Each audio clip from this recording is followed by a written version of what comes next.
कृष्णात् परम किमपि तत्वमहं न जाने।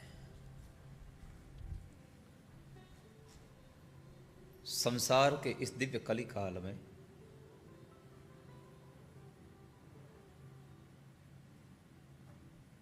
जिस भगवान की प्राप्ति के लिए कुछ और साधन की आवश्यकता नहीं है, न रोधयति माम योग। स्वयं भगवान कहते हैं, उद्धव, मेरी प्राप्ति के लिए योग की आवश्यकता नहीं है।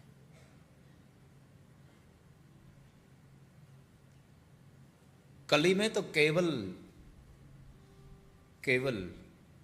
भगवान का कीर्तन हो। कलौ केशव कीर्तनात्। केवल कृष्ण के कीर्तन से ही जो हमें शांति का अनुभव मिलता है, जो सुख मिल रहा है, जो आनंद मिल रहा है, आनंद को प्रदान करने वाला यह ग्रंथ श्रीमद् भागवत महानगरी मुंबई की इस दिव्य धरा में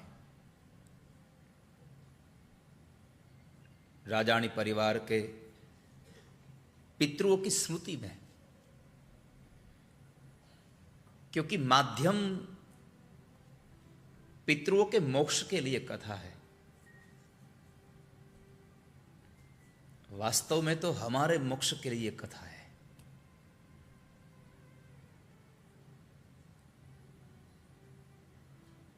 तो इस परिवार के पितरों की स्मृति में आयोजित हुआ ये 7 दिनों का श्रीमद् भागवत,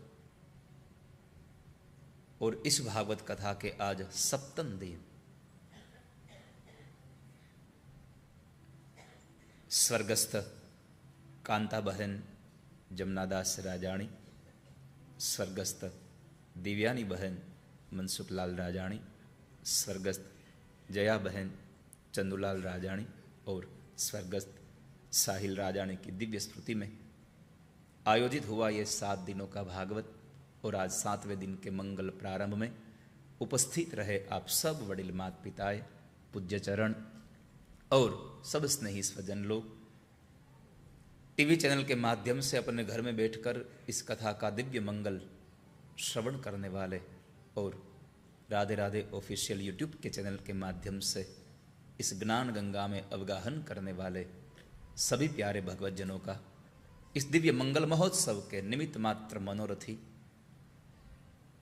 गंगा स्वरूप प्रवीणा बहन मनसुखलाल राजाणी, परम भगवदीय संजय भाई मनसुखलाल राजाणी, परम भगवदीया इला बहन संजय भाई राजाणी, कीर्तन भाई मनसुखलाल राजाणी, परम भगवदीया शिल्पा बहन कीर्तन भाई राजाणी, संतोष भाई रसिकलाल रवेशिया और परम भगवदीया सेजल बहन संतोष भाई रवेशिया, और राजाणी परिवार की 3 बेटी विधि, ऋत्वी और मैत्री, और उनका ये सारा परिवार आज के दिन आप सब प्यारे भगवतजनों का हृदय के भाव से स्वागत और अभिवादन करते हैं। आप सभी को मनोरथी परिवार की ओर से, व्यासपीठ की ओर से बड़े भाव से, बड़े प्रेम से जय द्वारकाधीश, जय द्वारकाधीश। अंतिम बार एक बार भाव से जय द्वारकाधीश। केम छो?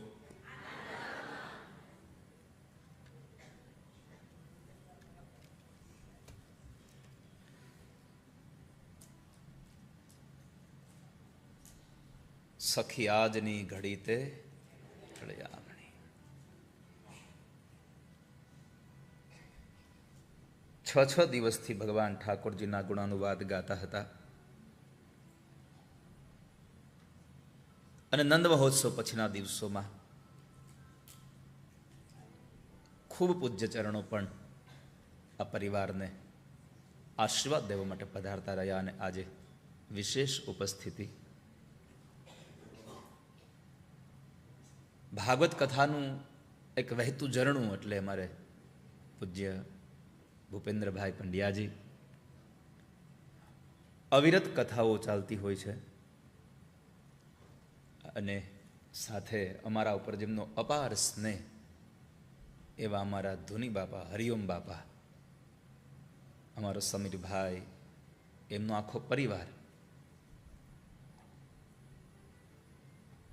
આજે વિશેષ કરીને રાજાણી પરિવારને આશીર્વાદ દેવા માટે પધાર્યા છે. એકવાર ખૂબ તાળીઓના નાદ સાથે આ બંને પૂજ્ય ચરણોનું આપણે આશીર્વાદ મેળવીએ.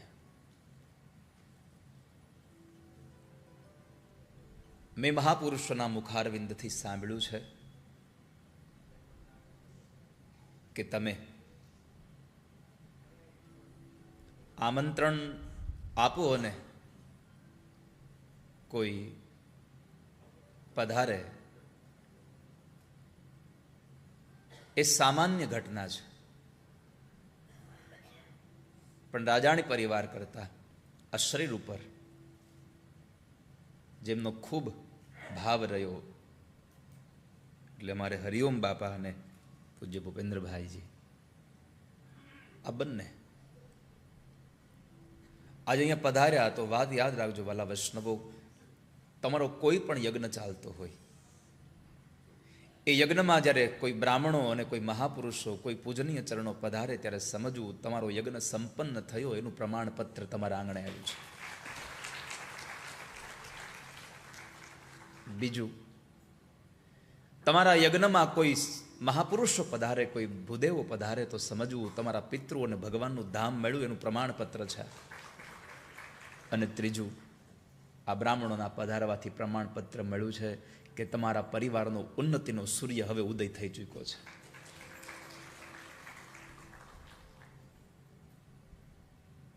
સ્વાગતમ વો દ્વિજ શ્રેષ્ઠા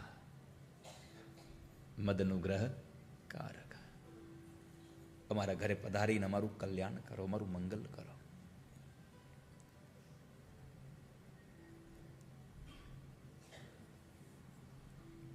તો ગઈકાલ આપણે ભગવાન ઠાકોરજીના એ લગ્નોત્સવ સાથે આપણે કથાને વિશ્રામ કર્યો હતો.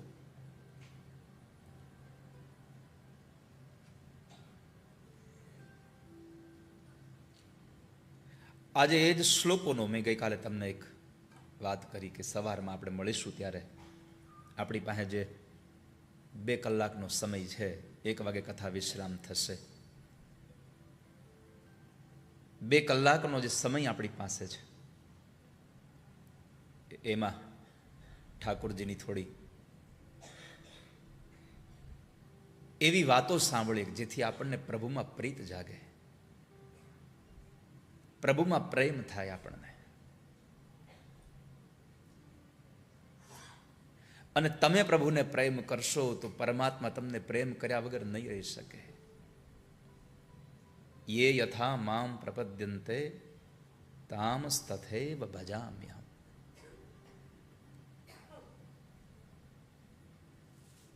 તો ગઈકાલ આપણે જે કથા સાંભળતા હતા અને ભગવાનને પત્ર લખો 7 શ્લોકનો, 7 શ્લોકોનો એ પત્ર સપ્તપદી.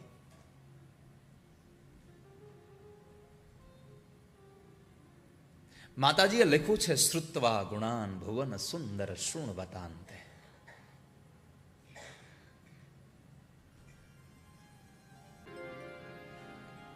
હમણાં હરિઓમ બાપા કહેતા હતા ને કે અમે આશીર્વાદ દેવા નહીં લેવા આવ્યા છીએ. ભૂપેન્દ્રભાઈ, આપણને કથા લોકોને સંભળાવવાનો અવસર બહુ મળે, પણ આપણને ક્યારેક કથા સાંભળવાનો અવસર બહુ ઓછો મળે. અહીંયા બેઠા પછી કથા કહેવાનો જે આનંદ છે ને એ તો હોય જ, પણ એ કથા કહેનારને સામે બેસીને જે કથા સાંભળવાનો આનંદ મળે એ વિશેષ હોય છે અને બહુ કિંચિત મળતો હોય છે. ક્યારેક ક્યારેક એવું પણ થાય, સમય પણ હોય, પણ ક્યારેક ક્યારેક આપણી અંદરની વૃત્તિઓ આપણને જવા ન દે. હું ત્યાં જાઉં તો કેવું લાગશે?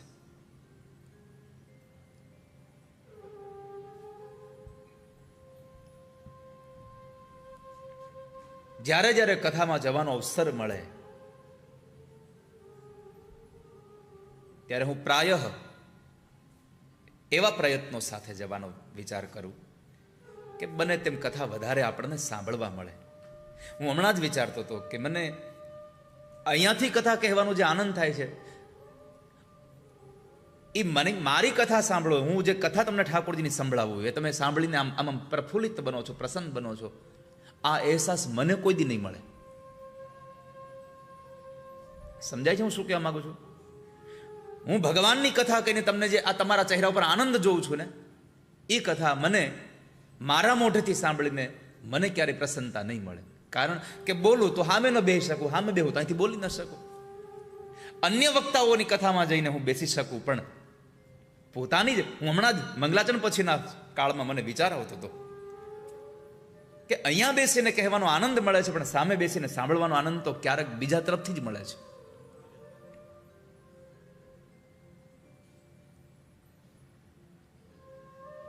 અને ભગવાનની કથા એવી છે કે આપણું ચિત્ત એમાં ચોંટાડી દે છે. ત્વયત ચુતા વિશતિ, આવી સતી, પૂજ્ય ભાઈ શ્રી બેઠા એટલે આવી સતી, સંધિ છોટી પાડીને, પદ છેદ કરીને.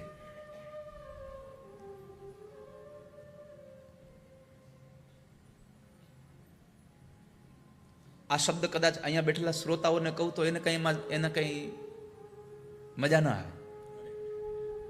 અને આમ પણ દુનિયાનો નિયમ છે કે જેનાથી પચે ને એને જ જમાડાય. પછી હરિઓમ બાબા તમે નકરા લાડવા ખવડાવ્યા કરો, પચે નહીં તો શું કરવું? આવી સતી. હું ઘણી વાર એક કથા કહેતો હોઉં છું કે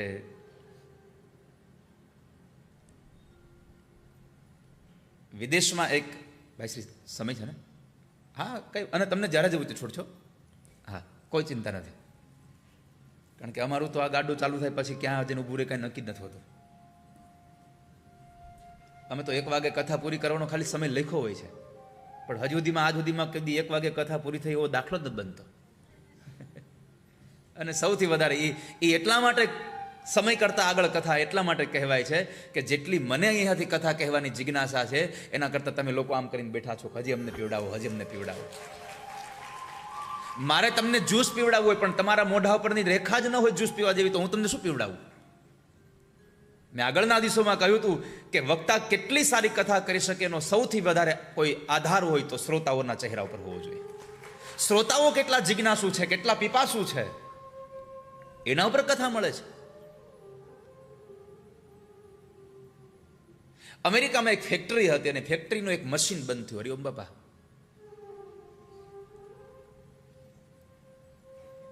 રોજનું લાખો રૂપિયાનું એનું કરોડો રૂપિયાનું પ્રોડક્શન હશે ને એ મશીન બંધ થયું તો એ મશીન જો 1 દિવસ બંધ રહે તો લાખો રૂપિયાની ખોટ જાય. ટેકનિશિયન મળતો નહોતો. 2-3 દિવસે ટેકનિશિયન આવ્યો. એના માલિક અને એના બધા કારીગરો બધા જ ઉભા હતા. ખૂબ ધ્યાન દઈને સાંભળજો, તમને પણ જીવનમાં આ પ્રસંગ બહુ ઉપયોગી થશે. તો ટેકનિશિયનને બતાવ્યું ભાઈ અમારો મશીન જલ્દી ચાલુ કરી દો, અમારે રોજનો લાખો કરોડ રૂપિયાનું નુકસાન જાય છે. ટેકનિશિયને પેલી સ્વિચ બંધ કરી, ચાલુ કરી, બંધ કરી, ચાલુ કરી. મશીન ચાલે હતું એવું વળી પાછું બંધ થઈ જાય. થોડી વાર એમણે નિરીક્ષણ કરી અને બધા જ એની હાજરીમાં ઊભા હતા. એ માણસે પોતાની બેગમાંથી એક ટૂલ્સમાંથી એક હથોડી કાઢીને એક જગ્યાએ મારી મશીન ઉપર અને સ્વિચ પાડી તો જેવું મશીન હતું એવું ને એવું ચાલુ થઈ ગયું. બધા લોકોએ એપ્રિશિએટ કર્યું તાળીઓથી એમને. વાહ, બહુ સરસ ભાઈ, અમે આનંદિત થયા કે તમે જલ્દી અમારું મશીન ચાલુ કરી દીધું. પછી શેઠે પૂછ્યું કેટલા પૈસા આપવાના? એટલે પેલા માણસે કહ્યું $1000. $1000? હા. એક હથોડી મારવાના $1000? આ હથોડી તો અમારા કારીગરે મારી લે. ત્યારે પેલા ટેકનિશિયને કહ્યું કે વાત સાચી છે, હથોડી મારવાનો $1 છે, પણ કઈ જગ્યાએ મારવાની હતા એના 999 છે. ત્વયચ્યુતા વિશતિ ચિત્તમ પત્ર પવમે. આવિશતિ. પ્રભુ, હે નાથ, મારું ચિત્ત તમારામાં ચોંટ્યું છે. શું કામે? 2 વસ્તુથી તમારામાં ચિત્ત ચોંટ્યું છે.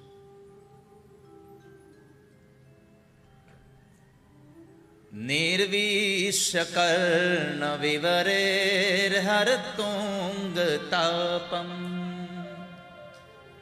ભગવાન, તમારા ગુણાનુવાદને સાંભળીને મારું ચિત્ત તમારામાં લાગ્યું છે. 2 રીતે તમને પરમાત્મામાં પ્રેમ થાય. એક, ઠાકોરજીની કથા સાંભળતા સાંભળતા,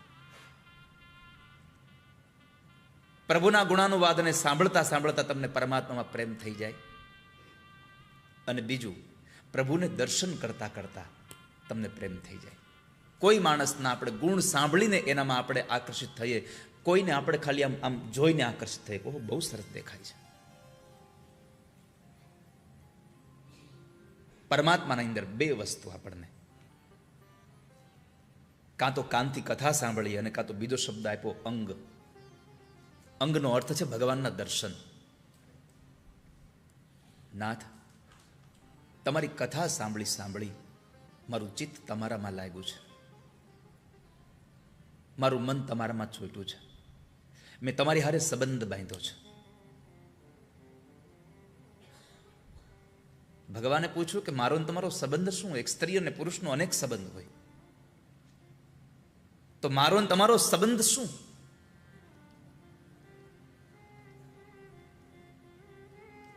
મારા રૂકમિણીએ તો સ્પષ્ટતા કરી દીધી કે મારો તમારો સંબંધ, મેં તમને મારા પતિ માન્યા છે, કારણ કે તમારા ગુણ બહુ સાંભળ્યા, તમારા પ્રભાવની. બીજા શ્લોકમાં એક છે શબ્દ ધામ, તમારો પ્રભાવ. વિવાહને યોગ્ય હે નરશ્રેષ્ઠ. નૃસિંહનો અર્થ છે નરશ્રેષ્ઠ. વિવાહ માટે હે યોગ્ય શ્રેષ્ઠ પુરુષ, મેં તમારા ગુણો બહુ સાંભળ્યા છે, કારણ કે તમારી કથા અમૃત સમાન છે. જો તમારી કથાથી અમને શાંતિનો અનુભવ થતો હોય તો કલ્પના કરો ઠાકોરજી, તમે મળી જાઓ તો શું ન મળે સંસારમાં અમને? પ્રભુ મળે તો શું ન મળે આપણને? ગોપીઓ કહે તવ કથામૃતમ તપ્ત જીવનમ. નાથ, સંતપ્ત પ્રાણીઓના એ શાંતિ માટે તમારી કથા અમૃત સમાન છે. તપ્ત જીવનમ. બીજી વાત, વિરહજન્ય તીવ્ર તાપથી તપતા આ જેટલા પણ જીવાત્માઓ, જેટલા પણ પ્રાણીઓ છે, તપ્તાનામ અસ્માકમ અપી તદેવ જીવન.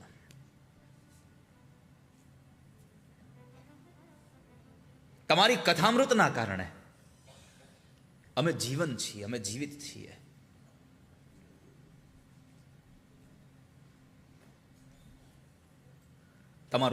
તમારી કથામૃત, તમારા ગુણાનુવાદ અમને ખૂબ આનંદિત કરે છે.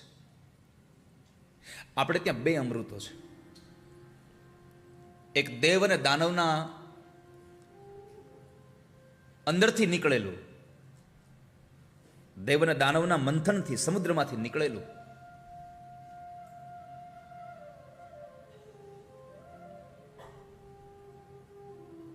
અમૃત, અને બીજું પ્રભુ તમારી કથામૃત. આ 2 એવા અમૃતો છે.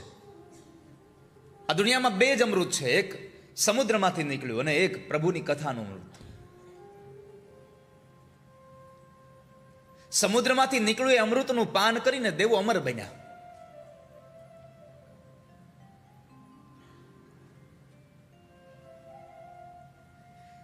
અમર થઈ જવું એ પર્યાપ્ત નથી. દેવતાઓ અમૃતને પીને અમર બન્યા, પણ એની અંદર ઈર્ષાદી જે રોગ હતો એ રોગ ન ગયો, શાંતિનો અનુભવ ન કરી શક્યા, મોક્ષની પ્રાપ્તિ ન કરી શક્યા. નાથ, તમારી કથા તો એવી છે, ઈર્ષાદી દોષોનું શમન કરે છે, શાંતિનો લાભ આપે છે અને મોક્ષ પ્રદાન કરે છે. સમુદ્રમાંથી મેળવવા માટેના અમૃત માટે દેવો અને દાનવોને ઝઘડો કરવો પડ્યો, પણ તમારી કથામૃત માટે આ સંસારમાં ક્યાંય ઝઘડો કરવો નથી પડતો. એ તો પ્રેમથી મળી જાય છે. ક્યાંય સાંભળ્યું કથા માટે ઝઘડો કર્યો તઈ માંડ કથા થઈ? એ ઝઘડાને શાંત કરવા કથા કરવી પડે છે. કથા કરવા ઝઘડો નથી કરવી પડતો ક્યારે.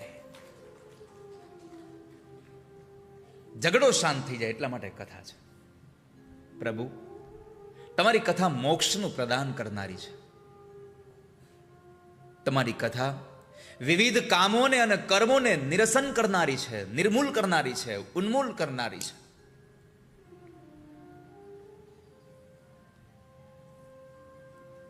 બે વસ્તુ, એક ભગવાનની કથાથી અને એક ભગવાનના સાક્ષાત્કારથી.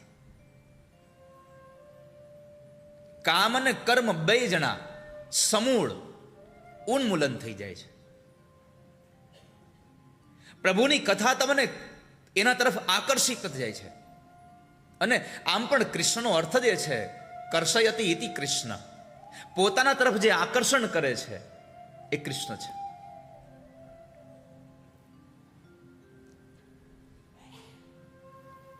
બાકી રવિવાર હોય અને કોઈ 10 વાગ્યા પહેલા એ નાવા બેહે એવી ઘટના ઘટે કોઈ દી? 10 વાગ્યા પહેલા બાથરૂમમાં જાય મૈત્રી?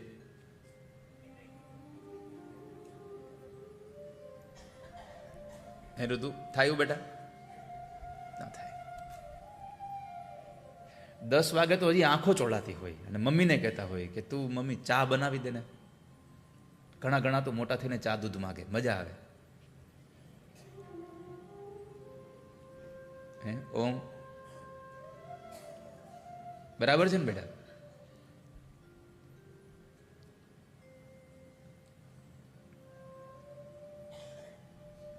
પરમાત્માની કથા આપણને કેટલું આકર્ષણ કરે છે એનું દ્રશ્ય તમે અહીંયા જોઈ શકો છો કે મુંબઈની આ મહાનગરીમાં સવારમાં 10 વાગ્યામાં તમે કથામાં આવ્યા છો, એ તમને પરમાત્માની કથાનું આકર્ષણ લાગ્યું છે.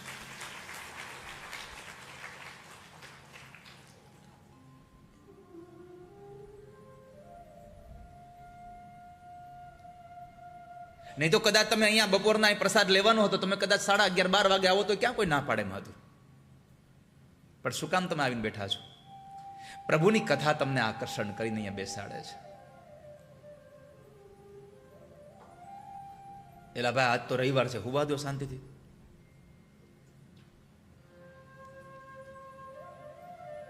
કેટલું સૂઈ શકો?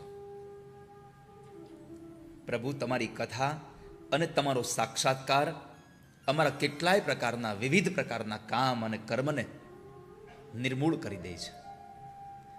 પ્રભુની કથાથી માણસમાં જ્ઞાન પ્રગટ થાય છે અને જ્ઞાનનો અગ્નિ આપણા બધા જ પાપને, આપણા બધા જ કામને, આપણા બધા જ કર્મોને બાળીને ભસ્મ કરી દે છે.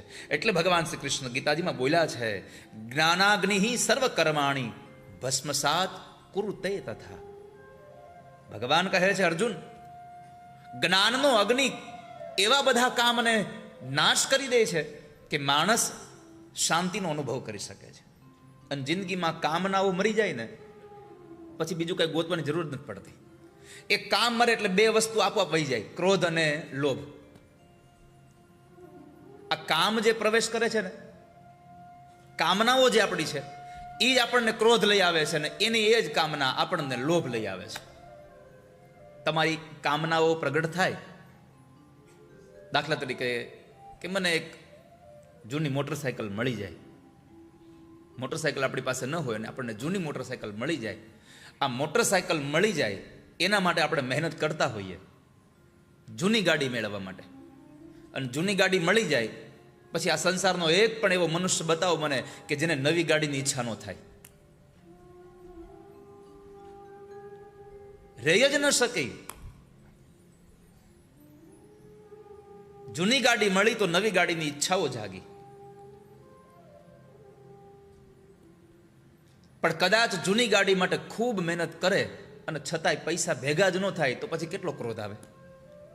ઈચ્છાઓ જો જાગે અને સંતોષાઈ જાય તો લોભ જાગે, અને ઈચ્છા સંતોષાઈ ન જાય તો ક્રોધ જાગે છે. પણ જો ઈચ્છા જ વહી જાય તો ક્રોધ અને લોભ આ બે આપોઆપ વયું જાય.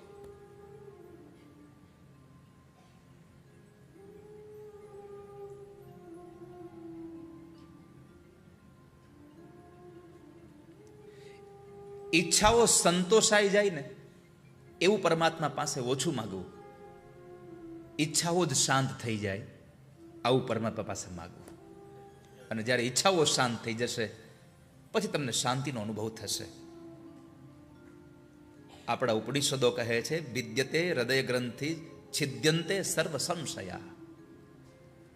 જેની હૃદયમાં જે ગાંઠો પડી છે કામનાની, એ કામનાની ગાંઠો પરમાત્માની કથાથી તૃપ્ત થાય છે.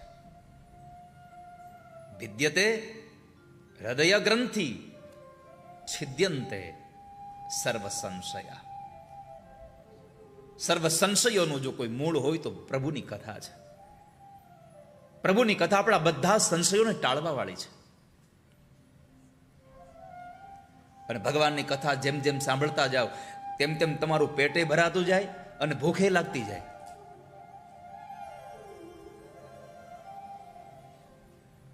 સોલામાં ભાગવત વિદ્યાપીઠના પ્રણેતા પૂજ્યપાદ કૃષ્ણશંકર શાસ્ત્રીજી દાદાજી એવું કહેતા કે ભાગવતનો સાચો વક્તા એ નથી કે કથા સંભળાવીને તમને તૃપ્ત કરી દે.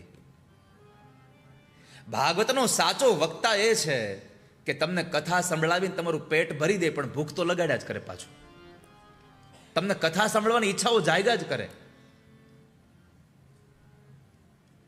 અને કથાનું ઘેલું જેવું છે, એકવાર લાગે પછી ઉતરે નહીં. અને ગમે તેટલી વિધિ કરાવો તો આ કથાનું ઘેલું ઉતરે નહીં. જયભાઈ બરાબર છે ને? હવે ગમે ત્યાં કથા હોય તો એમ થાય ચાલો ને એક દિવસ તો જઈ આવીએ, એકાદ વખત જઈ આવીએ. અને જ્યાં સુધી આ ઘેલું ન લાગે ત્યાં સુધી પરમાત્માની કથા આપણને ક્યાંથી પ્રાપ્ત થાય?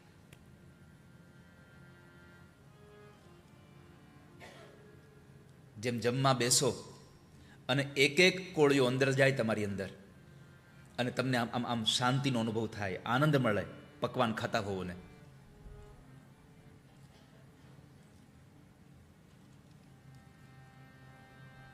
એવી જ રીતે પ્રભુની કથા સાંભળતા જાઓ, સાંભળતા જાઓ, સાંભળતા જાઓ, તમારું પેટ પણ ભરાતું જાય અને તરસ પણ લાગતી જાય. તૃષ્ટિ પુષ્ટિ ક્ષુદપાયોનું ઘાસમ. ભાગવતજીના 11મા સ્કંદમાં એવું લખ્યું છે કે તમારા એક એક કોળીએ જે માણસને ક્ષુધા શાંત થતી જાય છે, એમ પરમાત્માની કથા જેટલી વારે વારે સાંભળ્યા કરો એટલી વાર તમને શાંતિ અનુભવ થયા જ કરે, થયા જ કરે, થયા જ કરે. અને એવું નહીં હોય તમે આજે કથા સાંભળી લીધી એટલે હવે પછી ન સાંભળો તો તમને આમ વાંધો નહીં અને પછી સાંભળ્યું તો જૂનું લાગે. ના, તમે જ્યારે કથામાં બેસો ત્યારે સ્વાદુ સ્વાદુ પદે પદે તમને વારે વારે આ કથા તમને આનંદ જ આપ્યા કરે.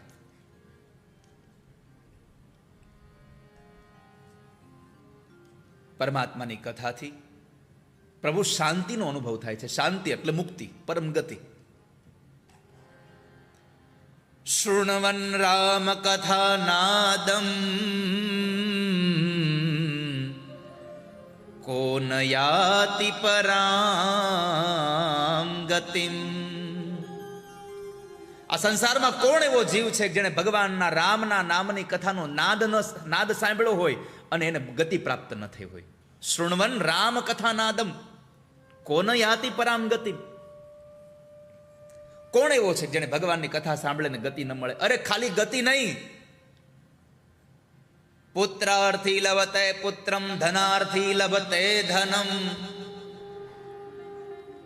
આ કથા ખાલી તમને મોક્ષ જ આપે એવું નહીં, ભુક્તિમ ચ મુક્તિમ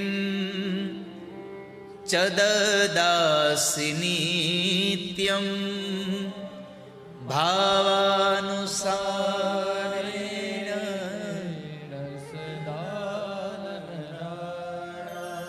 બે શબ્દો લખ્યા, ભુક્તિ અને મુક્તિ. ભાગવતની કથા બે વસ્તુ આપે કે તને ભાઈ, આ કથાથી તમને ઐશ્વર્ય પણ મળે અને આ કથાથી તમને મુક્તિ પણ મળે. ભુક્તિમ ચ મુક્તિમ ચ દદાસી નિત્યમ ભાવાનુસારેણ સદા નરાણામ. તમે આ મંડપમાં આવો અને જેવી અપેક્ષા લઈને આવો એવું તમને પ્રાપ્ત થાય.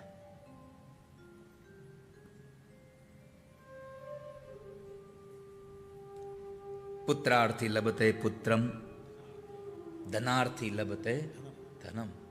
તમારે શું જોઈએ છે? આ કથા તમને પુત્રેષણા પણ પ્રાપ્ત કરાવે, વિત્તેષણા પણ આપે, લોકેષણા પણ આપે. લોકેષણાના અર્થ છે તમને બધા તમને લોકો તમને ઓળખતા થાય.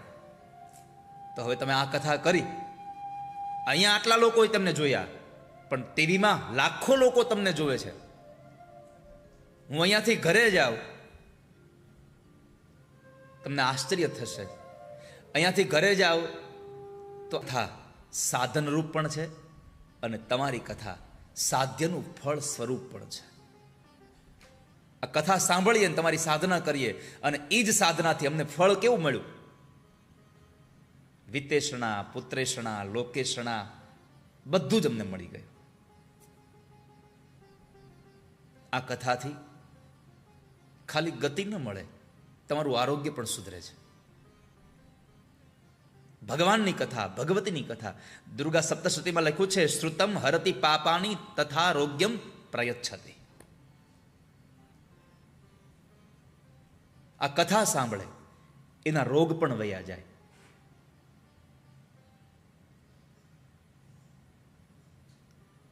નિવૃત્ત તરસે રૂપગીયમાનાદ ભવો સદા શ્રોત્ર મનોભિરામાત. આ ભાગવતને ઔષધિ પણ કીધી છે. અહીંયા આરોગ્યની, આ રોગની વાત આવી કે જે માણસ આ કથા સાંભળે, પરમાત્માનું જીવન ચરિત્ર સાંભળે, પ્રભુની આ ગુણાનુવાદને સાંભળે, એ માણસ પરમ ગતિને તો મેળવે પણ આરોગ્ય પણ સારું થાય. આરોગ્ય શેનાથી સારું થાય? કોઈ ઔષધિથી, કોઈ દવાથી.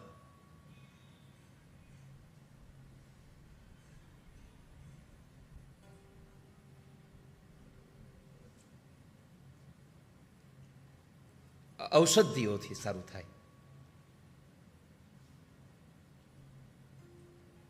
અને ભાગવતને ઔષધિ કહીને બોલાવી છે, ઔષધિ કહીને એની ઉપમા આપી છે. અને એ સામાન્ય નહીં હો કે તાવ આવ્યો હોય ને દવા પીવો એટલે તાવ વયો જાય. ડૉક્ટર ગમે તેવા હોય, દવા આપે એ એમ કહે તમને કે આનાથી તમને મટી જાય. કોઈ દિવસ એવું કહે તમને કે ભાઈ તમે આ દવા લ્યો, તમને જિંદગીમાં કોઈ દી તાવ નહીં આવે? દુનિયાના ગમે તે ડૉક્ટર પાસે જાઓ, પણ ક્યારે તમને એમ નહીં કહે કે તમને હવે રોગ નહીં થાય. તમને થયેલો રોગ મટી જાય એની દવા આપશે, પણ નહીં થાય એનો ભરોસો નહીં. એક ભાગવત જ એટલી એવી ઔષધિ છે. અમારો સુખદેવજી મહારાજ ડૉક્ટર એમ કહે છે કે એકવાર આ ભાગવતની ઔષધિ કરીને પી જાઓ, તમને જિંદગીમાં કોઈ દી રોગ નહીં થાય ક્યારે. ભવો સદા છોત્ર મનોભિરામાત. ભવની ઔષધિ. કારણ કે જે ભાગવતનો રસપાન કરે એને પછી જન્મ લેવો જ નથી પડતો. જન્મ જ ન હોય તો રોગ શાનો? રોગ શું આવે આપણી જિંદગીમાં?